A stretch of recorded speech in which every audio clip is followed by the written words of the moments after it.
യേശു എന്നും എനിക്കെത്ര നല്ലവൻ, എല്ലാം നന്മയ്ക്കായി മാറ്റും സ്നേഹിതൻ. കാൽവരിയിൽ എൻ്റെ ശിക്ഷയേറ്റ രക്ഷകൻ, തുല്യമില്ല സ്നേഹത്തെ വാഴ്ത്തിടുന്നു ഞാൻ. എൻ്റെ യേശു എന്നും എനിക്കെത്ര നല്ലവൻ, എല്ലാം നന്മയ്ക്കായി മാറ്റും സ്നേഹിതൻ. കാൽവരിയിൽ എൻ്റെ ശിക്ഷയേറ്റ രക്ഷകൻ, തുല്യമില്ല സ്നേഹത്തെ വാഴ്ത്തിടുന്നു ഞാൻ. യേശു എത്ര നല്ലവൻ, എന്നേശു എത്ര നല്ലവൻ, എന്നുമെന്നും നടത്തുവാൻ മതിയായവൻ. യേശു എത്ര നല്ലവൻ, എന്നേശു എത്ര നല്ലവൻ, എന്നുമെന്നും നടത്തുവാൻ മതിയായവൻ.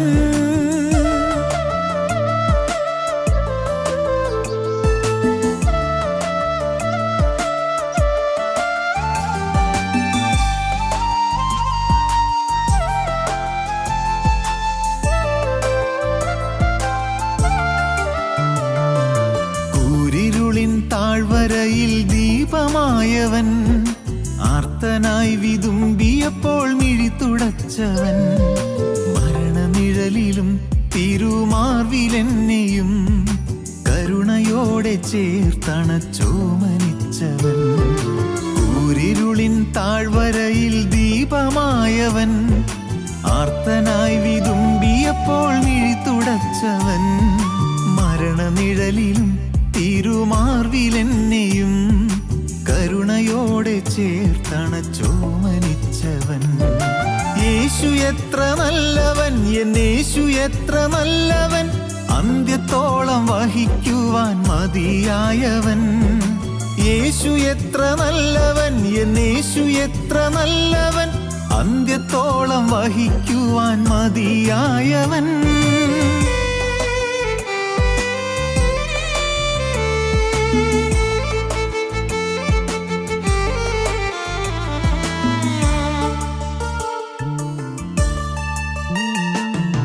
അനുഗ്രഹങ്ങൾ അനവരതം അനുഭവിക്കയിൽ, കാണുന്നതിൻ മറുവിലയാമരക്കുരിശതിൽ. തിരുനിണത്തിനാലൻ പാപം കഴുകി മാറ്റിയ അരുമനാഥനായി സമർപ്പിച്ചിടുന്നെന്നെയും. അനുഗ്രഹങ്ങൾ അനവരതം അനുഭവിക്കയിൽ, കാണുന്നതിൻ മറുവിലയാമരക്കുരിശതിൽ.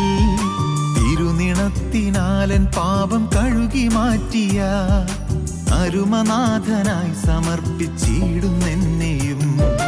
യേശു എത്ര നല്ലവൻ, എന്നേശു എത്ര നല്ലവൻ, ക്രൂശിലെനിക്കായി മരിച്ച നല്ല ഇടയൻ. യേശു എത്ര നല്ലവൻ, എന്നേശു എത്ര നല്ലവൻ, ക്രൂശിലെനിക്കായി മരിച്ച നല്ല ഇടയൻ. ഞങ്ങളും ക്രൂശിക്കപ്പെട്ട ക്രിസ്തുവിനെ പ്രസംഗിക്കുന്നു. ദൈവതിരുനാമത്തിന് മഹത്വം ഉണ്ടാകട്ടെ. യിരെമ്യാ പ്രവചനം 9-ാം അധ്യായം 15-ാം വാക്യം വായിക്കാം. യിരെമ്യാ പ്രവചനം 23-ാം അധ്യായം 15-ാം വാക്യം വായിക്കാം. ഇസ്രായേലിൻ്റെ ദൈവമായ സൈന്യങ്ങളുടെ യഹോവ ഇപ്രകാരം അരുളിച്ചെയ്യുന്നു, ഞാൻ ഈ ജനത്തെ കാഞ്ഞിരം കൊണ്ട് പോഷിപ്പിച്ച് നഞ്ചുവെള്ളം കുടിപ്പിക്കും. യാതനകൾ ഈ ജനത്തിന് വരാൻ പോകുന്നു. യിരെമ്യാവ് പറയുകയാണ്, ഈ ജനത്തിന് കഷ്ടതകൾ വരാൻ പോകുന്നു, ജനത്തിന് നഞ്ചുവെള്ളം കുടിക്കേണ്ടി വരുന്നു. 23-ാം അധ്യായം 15-ാം വാക്യം. അതുകൊണ്ട് സൈന്യങ്ങളുടെ യഹോവ പ്രവാചകന്മാരെക്കുറിച്ച് ഇപ്രകാരം അരുളിച്ചെയ്യുന്നു, ഞാൻ അവരെ കാഞ്ഞിരം തീറ്റി നഞ്ചുവെള്ളം കുടിപ്പിക്കും. പ്രവാചകന്മാരാണ്, പക്ഷേ അവർ ദൈവ വഴിയിലല്ല ജീവിക്കുന്നത്. പ്രവാചകൻ എന്നാണ് അവരുടെ പേര്, പ്രവചനം പറയുകയാണ് അവരുടെ ജോലി. പക്ഷേ അവരുടെ ജീവിതം വിശുദ്ധമായിട്ടില്ല. അവരുടെ ജീവിതത്തിൽ വചനത്തിന് വില കൊടുക്കുന്നില്ല. അവരുടെ നാവിൽ കൂടി ഒരു വചനം പറയുന്നുണ്ട്, പക്ഷേ പ്രവാചകന്മാരെക്കുറിച്ച് പറയുന്നു, അവരെ ഞാൻ നഞ്ചുവെള്ളം കുടിപ്പിക്കും. ഒന്നുകൂടെ വായിക്കാം. അതുകൊണ്ട് സൈന്യങ്ങളുടെ യഹോവ പ്രവാചകന്മാരെക്കുറിച്ച് ഇപ്രകാരം അരുളിച്ചെയ്യുന്നു, പ്രവാചകന്മാരെക്കുറിച്ച് ദൈവം ഇപ്രകാരം അരുളിച്ചെയ്യുന്നു, ഞാൻ അവരെ കാഞ്ഞിരം തീറ്റി നഞ്ചുവെള്ളം കുടിപ്പിക്കും. എന്താണ് പറഞ്ഞത്? അവർക്ക് കൈപ്പേറിയ അനുഭവങ്ങൾ വരാൻ പോകുന്നു. അവർ പ്രസംഗിക്കുന്നിടത്തോളം ജീവിക്കുന്നില്ല, പ്രസംഗത്തിനത്തോളം ജീവിക്കാത്തതുകൊണ്ട് അവർ കൈപ്പേറിയ അനുഭവങ്ങൾ വരാൻ പോകുന്നു. പ്രസംഗിക്കുന്നുണ്ട്, അവർ ദൈവത്തിൻ്റെ വചനം പറയുന്നുണ്ട്, പക്ഷേ അവരുടെ ജീവിതത്തിൽ അതില്ല. അതുകൊണ്ട് അവർ കാഞ്ഞിരം കൊണ്ട് അവരെ പോഷിപ്പിക്കാൻ പോകുന്നു. നഞ്ചുവെള്ളം അവർ കുടിക്കേണ്ടി വരുന്നു. വീണ്ടും നമുക്ക് വായിക്കാം ആമോസ് പ്രവാചകന്റെ പുസ്തകം 5-ാം അധ്യായം 7-ാം വാക്യം. ആമോസ് 5:7.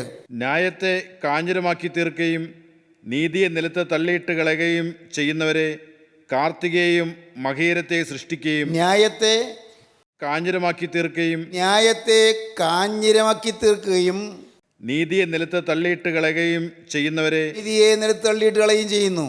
എന്താണ്? ന്യായത്തെ കാഞ്ഞിരമായിട്ട് തുപ്പിക്കളയുന്നു. ന്യായത്തെ സ്വീകരിക്കുന്നില്ല. നീതിയില്ലാത്ത പ്രവൃത്തികൾ, അന്യായമായ പ്രവൃത്തികൾ, അശുദ്ധമായ പ്രവൃത്തികൾ ന്യായത്തെക്കുറിച്ച് പ്രസംഗിക്കും, പക്ഷേ ന്യായത്തെ കാഞ്ഞിരമാക്കി തീർക്കുന്നു. കാഞ്ഞിരം സ്വീകരിക്കാൻ വയ്യാത്തത്. അതുപോലെ ന്യായത്തെ ഉപേക്ഷിക്കുന്നു, നീതിയെ പിന്തള്ളുന്നു. അങ്ങനെയുള്ളവർക്ക് ശിക്ഷാവിധി വരുന്നു. വീണ്ടും വായിക്കാം ആവർത്തനം 29:17. ആ ജാതികളുടെ ദേവന്മാരെ ചെന്ന് സേവിക്കേണ്ടതിന് ഇന്ന് നമ്മുടെ ദൈവമായ യഹോവയെ വിട്ടുമാറുവാൻ മനസ്സുള്ള യാതൊരു പുരുഷനും സ്ത്രീയും യാതൊരു കുലവും ഗോത്രവും നിങ്ങളിൽ ഉണ്ടാകരുത്. നഞ്ചും കയ്പുമുള്ള ഫലം കായ്ക്കുന്ന യാതൊരു വേരും അരുത്. നഞ്ചും കയ്പുമുള്ള ഫലം കായ്ക്കുന്ന യാതൊരു വേരും അരുത്. ദൈവത്തെ വിട്ടുമാറുന്നവരെ ആരും ഉണ്ടാകരുത്. ദൈവത്തെ വിട്ടു പോകരുത്. ഇന്ന് സഹോദരങ്ങളെ, കർത്താവ് പറഞ്ഞു മനുഷ്യപുത്രൻ വരുമ്പോൾ വിശ്വാസം കണ്ടെത്തുമോ എന്ന്. ദൈവവിശ്വാസം നഷ്ടപ്പെട്ടുകൊണ്ടിരിക്കുന്ന കാലമാണ്. ഇന്ന് ദൈവവിശ്വാസത്തെക്കുറിച്ച് പറയുന്നതെല്ലാം പഴഞ്ചൻ സിദ്ധാന്തങ്ങളായി ആളുകൾ അവഗണിക്കുന്നൊരു കാലമാണ്. ദൈവവിശ്വാസം എന്ന് പറയുന്നത് മനുഷ്യജീവിതത്തിൻ്റെ സൗഭാഗ്യത്തിന് കൂടിയേ കഴിയൂ എന്ന് വിശ്വസിക്കുന്ന ആളുകൾ ഇന്ന് ചുരുങ്ങി വരികയാണ്. മനുഷ്യപുത്രൻ വരുമ്പോൾ വിശ്വാസം കണ്ടെത്തുമോ? സ്നേഹിതരെ, ആരെല്ലാം വിശ്വസിച്ചാലും വിശ്വസിച്ചില്ലെങ്കിലും ശരി, സത്യമായും ഒരു ദൈവം ജീവിക്കുന്നു. കർത്താവായ യേശുക്രിസ്തു, ജീവനുള്ള പിതാവ്, ഈ ഭൂമിയിലേക്ക് അയച്ച തൻ്റെ തിരുക്കുമാരനത്രേ. നിത്യനായ ദൈവം തന്നെ വെളിപ്പെടുത്തുവാൻ ഇറങ്ങി വന്നതാണ് കർത്താവായ യേശുക്രിസ്തു. യേശുക്രിസ്തുവിൽ വിശ്വസിക്കുന്ന യാതൊരാൾക്കും ഈ ലോകത്ത് സമാധാനം ലഭിക്കും, യാതൊരാൾക്കും നിത്യതയിൽ നിത്യജീവൻ ലഭിക്കും. ഇതെല്ലാം സത്യമാണ്. പ്രിയപ്പെട്ടവരെ, നിങ്ങൾക്ക് ഇത് ഒരു തത്വചിന്തയുടെ ഏതെങ്കിലും ഒരു പോയിൻ്റ് പറഞ്ഞ് നിങ്ങൾക്ക് മനസ്സിലാക്കാൻ പറ്റുകയില്ല. പക്ഷേ നിങ്ങൾക്ക് മനസ്സിലാകും. നിങ്ങൾ വിഷമിക്കുന്നൊരു സമയം വരുമ്പോൾ, നിങ്ങൾ വലയുന്നൊരു കാര്യം വരുമ്പോൾ, നിങ്ങൾ മനസ്സ് ഉലയുന്നൊരു സംഗതി വരുമ്പോൾ, നിങ്ങളൊരു കാര്യം ചെയ്യൂ. നിങ്ങൾക്കൊന്നും മനസ്സിലായില്ലെങ്കിലും അങ്ങനെ പ്രതിസന്ധി വരുമ്പോൾ നിങ്ങൾ ഒറ്റയ്ക്ക് ഒരിടത്തിരിക്കുക. മുട്ടുമേലിരിക്കാൻ പറ്റുന്നെങ്കിൽ അങ്ങനെ ആകട്ടെ. അല്ല, അതിന് സാധിക്കുന്നില്ലെങ്കിൽ നിങ്ങൾക്ക് സാധിക്കുന്ന പോലെ ഇരിക്കുക. ഈ ബൈബിൾ നിങ്ങളുടെ കയ്യിൽ വയ്ക്കുക. ഈ ബൈബിൾ വേദപുസ്തകം നിങ്ങളുടെ കയ്യിൽ വയ്ക്കുക. നിങ്ങൾ ആ വേദപുസ്തകത്തിൽ യോഹന്നാന്റെ സുവിശേഷം 14-ാം അധ്യായം എടുക്കുക. യോഹന്നാന്റെ സുവിശേഷം 14-ാം അധ്യായം എടുക്കുക. നിങ്ങൾ എന്നിട്ട് വായിക്കാൻ തുടങ്ങുക. നിങ്ങൾ പതറി വലഞ്ഞാണ് ഇരിക്കുന്നത്, മനസ്സ് വിഷമിച്ചാണ് ഇരിക്കുന്നത്. നിങ്ങൾ വായിച്ചു തുടങ്ങുമ്പോൾ കാണാം, let not your heart be troubled, believe in God and believe in me. നിങ്ങളുടെ ഹൃദയം കലങ്ങരുത്, ഭ്രമിക്കുകയും അരുത്. ദൈവത്തിൽ വിശ്വസിപ്പീൻ, എന്നിലും വിശ്വസിപ്പീൻ. തുടർന്ന് നിങ്ങൾ വായിച്ചു വരുമ്പോൾ നിങ്ങൾ കാണും, ഞാൻ നിങ്ങളെ അനാഥരായി വിടുകയില്ല. I shall not leave thee comfortless. ഞാൻ നിങ്ങളെ അനാഥരായി വിടുകയില്ല, ഞാൻ നിങ്ങളെ അസന്തുഷ്ടരായി വിടുകയില്ല. വീണ്ടും വായിച്ചു വരുമ്പോൾ 27-ാം വാക്യത്തിലേക്ക് വരുമ്പോൾ കാണാം, സമാധാനം ഞാൻ നിങ്ങൾക്ക് തന്നേച്ചു പോകുന്നു, എൻ്റെ സമാധാനം ഞാൻ നിങ്ങൾക്ക് തരുന്നു. ലോകം തരുന്നത് പോലെയല്ല ഞാൻ നിങ്ങൾക്ക് തരുന്നത്. നിങ്ങളുടെ ഹൃദയം കലങ്ങരുത്, ഭ്രമിക്കുകയും വരുത്. ദൈവത്തിന് സ്തോത്രം.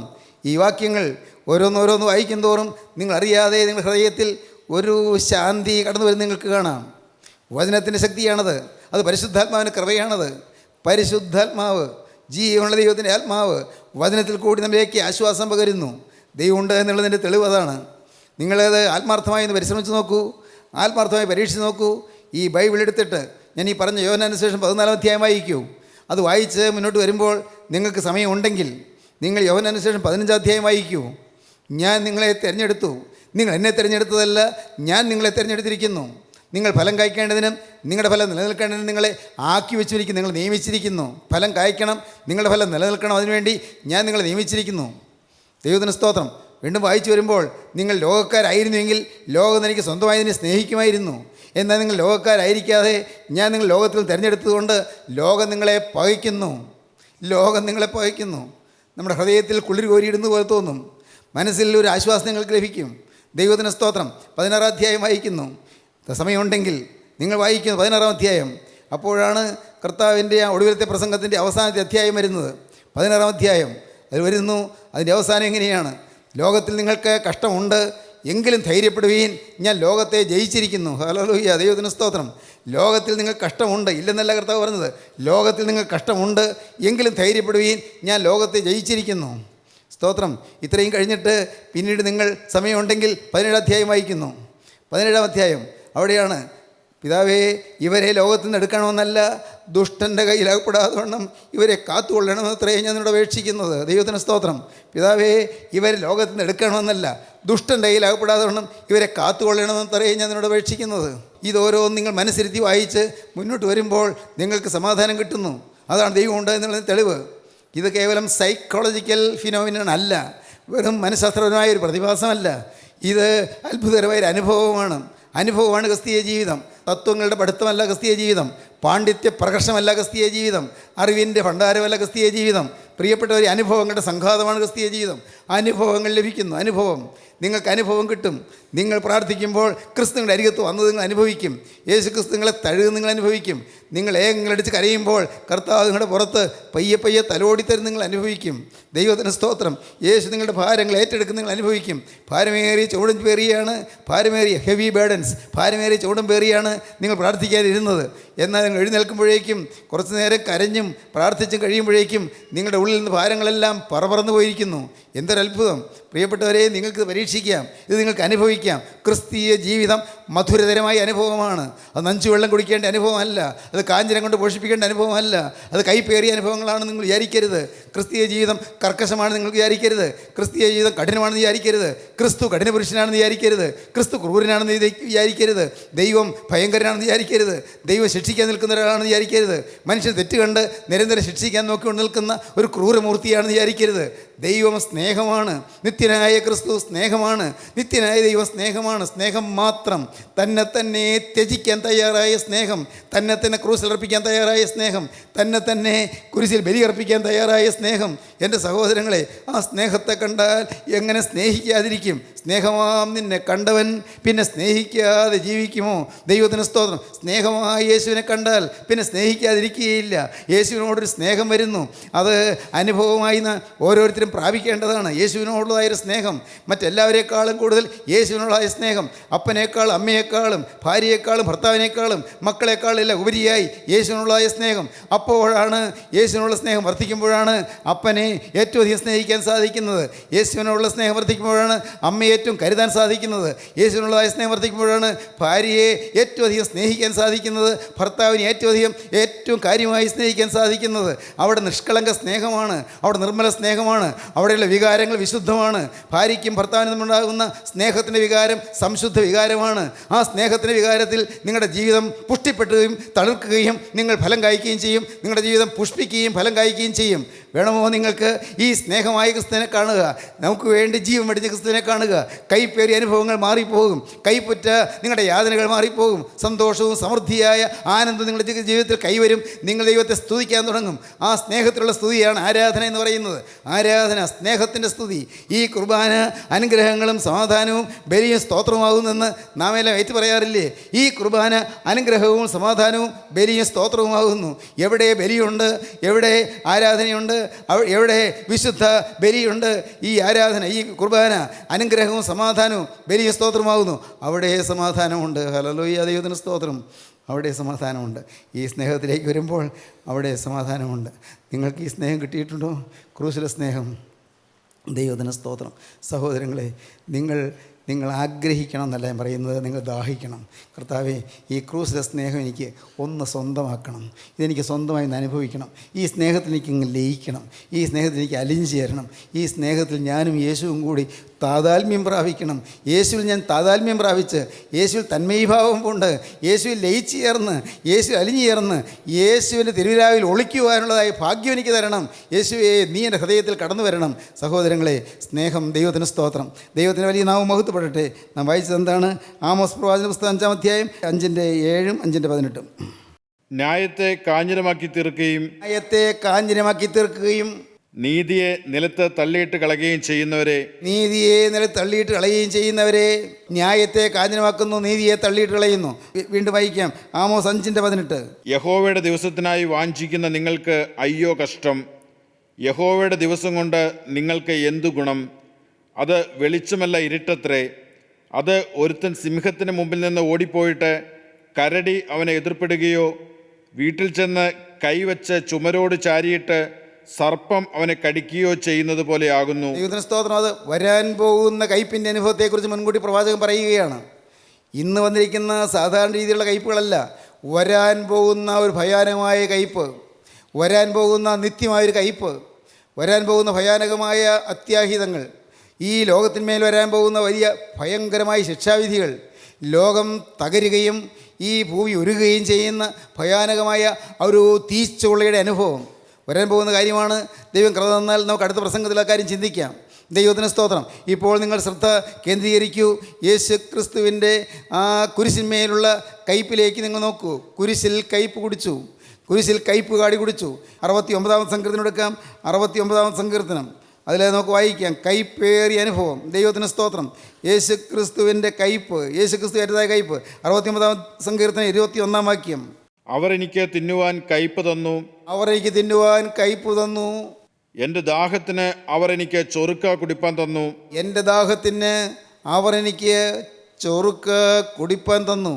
ദൈവത്തിന് സ്തോത്രം. കയ്പ്, കയ്പേറിയ കാടി കൊടുത്തു, കയ്പേറിയ പാനീയം കൊടുത്തു. അവരെനിക്ക് കുടിപ്പാൻ കയ്പ് തന്നു. ദൈവത്തിന് സ്തോത്രം. കർത്താവായ യേശു ക്രിസ്തു കയ്പ് കുടിച്ചത് എൻ്റെ ജീവിതത്തിലെ കയ്പ് മാറ്റി എനിക്ക് മധുരം തരാനാണ്.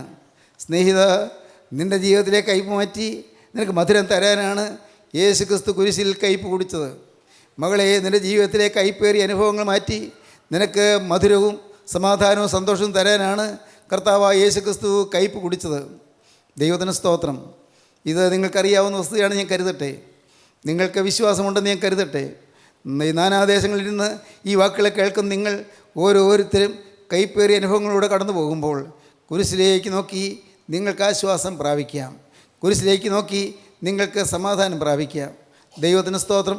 അഡോണിറാം ജഡ്സൺ എന്ന് പറയുന്ന ഒരു ഭക്തനെക്കുറിച്ച് കഴിഞ്ഞൊരവസരത്തിൽ ഞാൻ പറയുകയുണ്ടായി. അഡോണിറാം ജഡ്സൺ അദ്ദേഹം വിദേശത്ത് നിന്ന് ഭാരതത്തിൽ വന്നു. സുവിശേഷ വേലയ്ക്ക് വേണ്ടിയാണ് വന്നത്. എല്ലാം വിട്ട് സുവിശേഷ വേലയ്ക്ക് വേണ്ടി അദ്ദേഹം നമ്മുടെ ഭാരതത്തിൽ വന്നു. എന്നാൽ നമ്മുടെ ഇന്ത്യയിൽ സുവിശേഷ വേല ചെയ്യാനുള്ള സാഹചര്യം കിട്ടിയില്ല. പക്ഷേ അദ്ദേഹം നിരാശനായില്ല. അദ്ദേഹം ബർമയിലേക്ക് പോയി. മ്യാൻമറിൽ ചെന്നു. അവിടെ അദ്ദേഹം സുവിശേഷ വേല ചെയ്തു. അദ്ദേഹത്തിന് ഭാര്യയുണ്ട്, ഒരു മോനുണ്ട്.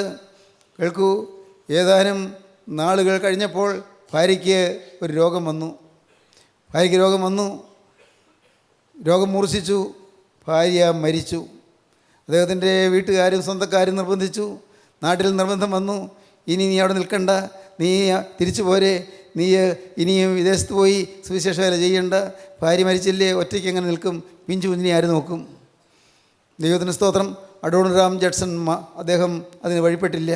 അദ്ദേഹം പിന്നെയും അവിടെ മ്യാൻമറിൽ ബർമയിൽ സുവിശേഷ വേല ചെയ്തു. കുറച്ച് കഴിഞ്ഞു ആ ഓമന കുഞ്ഞും മരിച്ചു. എന്താണ് ദൈവത്തിന് വേല ചെയ്യുന്നവർക്ക് എന്താണ് ഇങ്ങനെ അപകടം വരുന്നത്? ദൈവം കണ്ടിട്ടില്ലേ?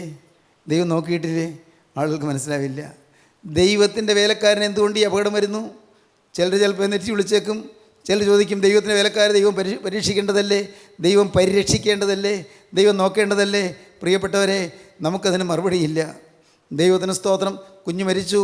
അപ്പോഴും നിർബന്ധം വന്നു, പോരെ തിരിച്ച് നാട്ടിലേക്ക്, വിദേശത്ത് താമസിക്കേണ്ട. അദ്ദേഹം പോയില്ല. എന്തുണ്ടായി?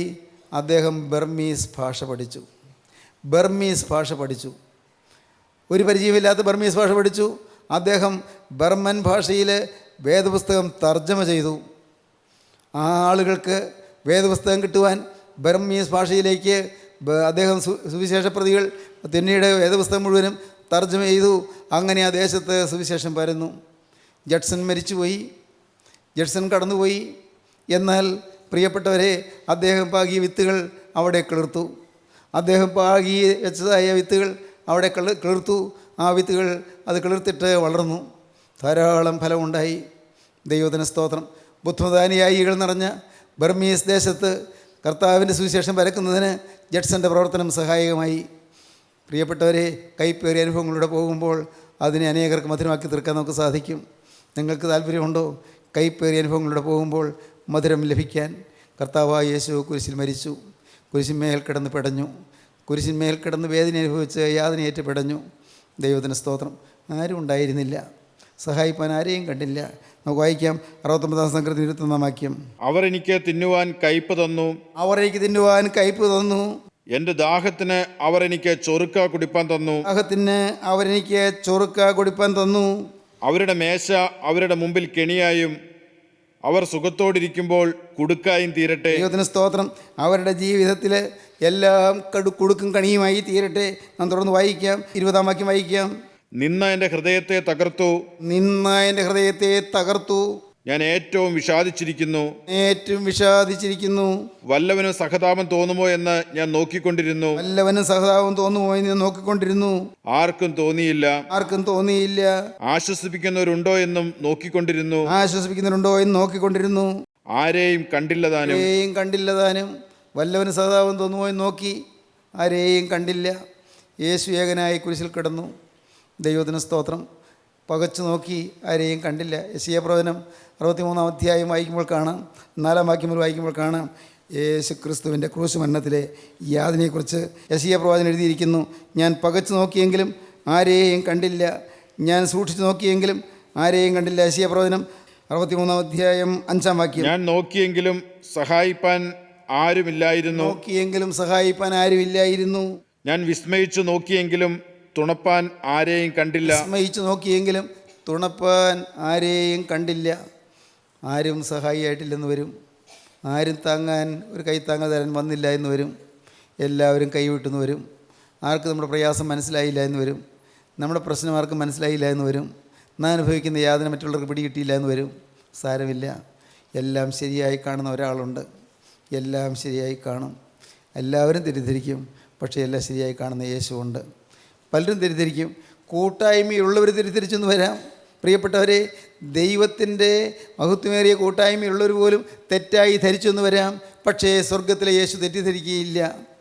ആരെല്ലാം തെറ്റിദ്ധരിച്ചാലും എൻ്റെ യേശു തെറ്റിദ്ധരിക്കുകയില്ല. ആരെല്ലാം മറികടന്നു പോയാലും യേശു മറികടന്നു പോവുകയില്ല. ദൈവത്തിന് സ്തോത്രം. യേശു നിൻ്റെ അരികത്തേക്ക് വരും. നിൻ്റെ മുറിവുകളെ അവൻ കാണും. നിനക്കേറ്റതായ മുറിവുകളെ അവൻ കാണും. അവൻ നിൻ്റെ അരികത്ത് ചേർന്നിരിക്കും. ദൈവത്തിന് സ്തോത്രം. യേശു നിന്നോട് പരിഭവിക്കുകയില്ല, നിന്നെ വഴക്ക് പറയുകയില്ല. നീ എന്തിനാണ് ഈ വഴിയിലൂടെ നടന്നതെന്ന് ചോദിക്കുകയില്ല. എന്തിനാണ് നീ യെരൂശലേമിൽ നിന്ന് യെരിഹോവിലേക്ക് പോയതെന്ന് ചോദിക്കുകയില്ല. നീ യെരിഹോവിലേക്കുള്ള യാത്ര ദുഷ്കരമാണെന്ന് നീ അറിയാഞ്ഞത് എന്താണെന്ന് ചോദിക്കുകയില്ല. ഇവിടെ കള്ളന്മാരുണ്ടെന്ന് നീ അറിയേണ്ടതല്ലായിരുന്നോ? നീ എന്തുകൊണ്ട് അറിഞ്ഞില്ല എന്ന് ചോദിക്കുകയില്ല. നീ ബുദ്ധിപൂർവ്വം നിൽക്കേണ്ടതല്ലായിരുന്നോ? ഇവിടെ കള്ളന്മാർ പതിയിരിക്കുന്ന വഴിയാണ് യെരിഹോവിലേക്കുള്ള വഴിയെന്ന് നീ അറിയേണ്ടതല്ലായിരുന്നോ? യേശു ഒരിക്കലും ചോദിക്കുകയില്ല. ദൈവത്തിന് സ്തോത്രം. നീ മുറിവേറ്റ് പിടയുന്നു, അർത്ഥപ്രാണനായി കിടക്കുന്നു. യേശുവിനോട് സഹതാപമാണ്. ശരിയാണ്, മണ്ടത്തരം പറ്റിയതാണ്. ആ വഴിയെ പോകണ്ടായിരുന്നു. യെരൂശലേമിൽ നിന്ന് യെരിഹോവിലേക്ക് പോയ വഴി കള്ളന്മാരും കൊള്ളക്കാരും പതിയിരിക്കുന്ന വഴിയാണ്. ഏകാന്തമായ വഴിയാണ്. അപകടങ്ങൾ പതിയിരിക്കുന്ന വഴിയാണ്. പോകരുതായിരുന്നു. എങ്കിലും ഇപ്പോൾ നിൻ്റെ സ്വത്തെല്ലാം കള്ളന്മാർ അപഹരിച്ചു. നിൻ്റെ സമ്പത്തെല്ലാം കൊണ്ടുപോയി നിന്നെ അടിച്ച് മുറിവേൽപ്പിച്ച് അർത്ഥപ്രാണനായി ഇട്ടേച്ച് പോയി. നിൻ്റെ അരികത്തേക്ക് യേശു കടന്നു വരുന്നു. യേശു നിൻ്റെ അരികത്ത് മുട്ടുകുത്തിയിരിക്കുന്നു. യേശു നിൻ്റെ മുറിവുകളെ തഴുകുന്നു. ദൈവത്തിന് സ്തോത്രം. കോപിക്കുന്നില്ല. എൻ്റെ ദൈവമേ, ഞാൻ നിങ്ങളോട് പറയട്ടെ, യേശു നിങ്ങളുടെ ജീവിതം കണ്ട് കോപിക്കുന്നില്ല. നിങ്ങൾക്ക് വീഴ്ച പറ്റിയത് കണ്ട് കോപിക്കുന്നില്ല. നിങ്ങൾക്ക് അബദ്ധം പറ്റിയത് കണ്ട് കോപിക്കുന്നില്ല. യേശു നിങ്ങളുടെ അരികത്ത് ചേർന്നിരിക്കുന്നു. ദൈവത്തിന് സ്തോത്രം. അവൻ അവിടെ ഇരുന്നു കൊണ്ട് മുറിവുകളെ തഴുകുന്നു. ദൈവത്തിന് സ്തോത്രം. അവൻ്റെ ബാഗിലുള്ള കുപ്പി എടുക്കുന്നു. കുപ്പിയിൽ നിന്ന് അവിടെ ആ മുറിവിലേക്കെല്ലാം എണ്ണ കുറേശ്ശെ ഒഴിച്ചു കൊടുക്കുന്നു. ശുദ്ധീകരിക്കുന്ന എണ്ണ, ഗലയാദിലെ സുഗന്ധതൈലം. ദൈവത്തിന് സ്തോത്രം. അതവിടെ ഒഴിച്ചു കൊടുക്കുന്നു. അവിടെ പെട്ടെന്ന് സുഖമാകുന്നു. തന്നെയല്ല, യേശു ആ വേദന മാറ്റിയതിന് ശേഷം യേശു നിൻ്റെ വായ് പിളർത്തിയിട്ട് മിണ്ടാൻ വയ്യാതെ കിടക്കുകയാണല്ലോ, വായിലേക്ക് വീഞ്ഞ് ഇറ്റിട്ടൊഴിച്ചു തരുന്നു. എണ്ണയും വീഞ്ഞും പകർന്നു. ദൈവത്തിന് സ്തോത്രം. വായിലേക്ക് വീഞ്ഞൊഴിച്ചു തരുന്നു. എന്നിട്ട് യേശു പയ്യെ താങ്ങി എഴുന്നേൽപ്പിക്കുന്നു. യേശു എഴുന്നേൽപ്പിച്ചിട്ട് ഈ അർത്ഥപ്രാണനായി കിടക്കുന്ന മനുഷ്യന് വീഞ്ഞും എണ്ണയും പകർന്ന് എഴുന്നേൽപ്പിച്ചിട്ട് യേശു നെഞ്ച് തടക്കി പിടിച്ചുകൊണ്ട് പയ്യെ നടക്കുന്നു. എന്നിട്ട് കഴുതപ്പുറത്ത് കയറ്റിയിട്ട് യേശു ആ കഴുതിയോടൊത്ത് നടന്ന് യേശു വഴിയമ്പലത്തിലെത്തിക്കുന്നു. ദൈവത്തിന് സ്തോത്രം. വഴിയമ്പലക്കാരനെ ഏൽപ്പിക്കുന്നു. ദൈവൻ്റെ കാര്യം നോക്കിക്കൊള്ളണം. വേണമെങ്കിൽ നിനക്ക് അധികം ചെലവിട്ടാൽ തരാം. 2 വെള്ളിക്കാശ് തരുന്നു. 2 വെള്ളിക്കാശ് നിനക്ക് തരുന്നു. അധികം ചെലവിട്ടാൽ നിനക്ക് ഈ വെള്ളിക്കാശ് ഇരിക്കട്ടെ, ഞാൻ തിരികെ വരുമ്പോൾ ഞാൻ എന്നെ കൂട്ടിക്കൊണ്ട് പോയിക്കൊള്ളാം. കർത്താവിന് സ്തോത്രം. എൻ്റെ സഹോദരങ്ങളെ, ഒട്ടേറെ കാര്യങ്ങൾ പറയാൻ തോന്നുന്നല്ലോ. നമ്മെ താങ്ങുന്ന കരങ്ങൾ, നമ്മെ തലോടുന്ന കരങ്ങൾ. ഞാൻ ഈ കരങ്ങളുടെ സ്പർശം അനുഭവിച്ചിട്ടുണ്ട്, ഈ കരങ്ങളുടെ തലോടൽ ഞാൻ അനുഭവിച്ചിട്ടുണ്ട്, ഈ കരങ്ങൾ എന്നെ തലോടിയിട്ടുണ്ട്, ആ കരങ്ങൾ തെരുതെരെ എൻ്റെ കണ്ണുനീര് തുടച്ചിട്ടുണ്ട്, ആ കരങ്ങൾ എന്നെ ഓമനിച്ചിട്ടുണ്ട്. ദൈവത്തിന് സ്തോത്രം. ഞാൻ തികഞ്ഞവനായില്ല, ഞാൻ പോരായ്മയുള്ളവനാണ്, പക്ഷേ എൻ്റെ യേശു വലിയവനാണ്. ദൈവത്തിന് സ്തോത്രം. ഞാൻ തികഞ്ഞവനല്ല, ഞാൻ ഒട്ടേറെ കുറവുകളുള്ളവനാണ്, പക്ഷേ എൻ്റെ യേശു വലിയവനാണ്. ദൈവത്തിന് സ്തോത്രം.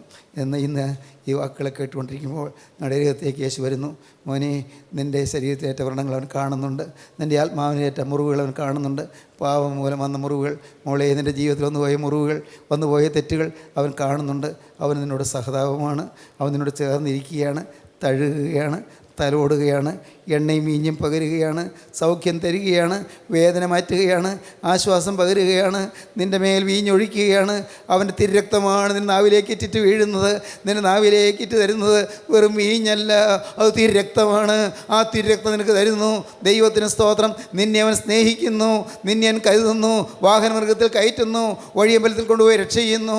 ദൈവത്തിന് സ്തോത്രം. സ്വർഗീയ വഴിയമ്പലത്തിലേക്ക് കൊണ്ടുവന്ന് രക്ഷ ചെയ്യുവാൻ ഇതാ നിങ്ങളെ സത്യവചനത്തിലേക്ക് കൂട്ടിക്കൊണ്ട് വന്നിരിക്കുന്നു.